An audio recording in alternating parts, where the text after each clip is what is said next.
ஒரு குறிப்பிட்ட புள்ளியில ஒரு குறிப்பிட்ட சக்தியை மட்டும் ஒரு குறிப்பிட்ட கட்சியை மட்டும் எதிர்த்து வெறுப்பு அரசியல உமிழ்கிறார்.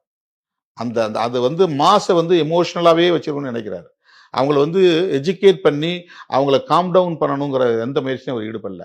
அவர் அட்டென்ஷனை டைவர்ட் பண்றதுக்கு, அவங்கள அரசியலை நோக்கி கருத்தியல நோக்கி அவங்கள அரசியல்படுத்துறதுக்கு எந்த முயற்சியும் வரலாம் அவர் எடுக்கல. அந்த மாதிரி ஏதாவது ஒரு ஸ்பீச் நீங்க கொடுங்க பார்ப்போம்.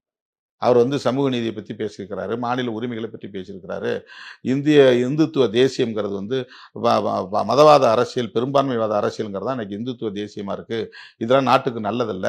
நான் ஏன் வந்து பிஜேபியை கொள்கை எதிரின்னு சொன்னேன் அப்படிங்கிறது ஏதாவது ஒரு விளக்கம் சொல்லுங்க. என்ன கொள்கை இவர் எதிர்க்கிறார்?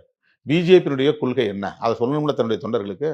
பிஜேபியை கொள்கை எதிரின்னு சொல்றீங்க, திமுகவை அரசியல் எதிரின்னு சொல்றீங்க. You define what it is. என்ன அரசியல் எதிரினா என்ன, கொள்கை எதிரினா என்ன? கொள்கை இல்லாமல் அரசியல் உண்டா, அரசியல் இல்லாமல் கொள்கை உண்டா? அது என்ன வேறுபாடு?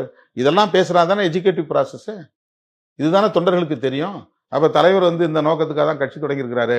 ஆமா, திமுக வந்து இங்க தொடர்ந்து ஆட்சியில் இருக்கிறது நல்லதில்லை அப்படின்னு ஐடியாலஜிக்கலா ஒரு முடிவுக்கு வருவான். அப்ப கருத்தியல் சார்ந்த அப்ரோச் அவர்கிட்ட இல்லை, அந்த அணுகுமுறையே கிடையாது. வெறும் ப்ரொவோகேட்டிவ் ஸ்பீச் தான். அவங்கள உணர்ச்சி வயப்படுத்தணும், அவங்கள கோபப்படுத்தணும், திமுகவுக்கு எதிராக வெறுப்பை வெறுப்பை வெறுப்பை வந்து விதைச்சிக்கிட்டே இருக்கணும். இந்த இந்த இந்த கோபம் தான் அந்த ஒரு அனலா வந்து மாறி இன்னைக்கு இந்த நிலையில போய் நிற்குது. இதெல்லாம் தான் அந்த ஸ்டாம்பீடுக்கான காரணம்.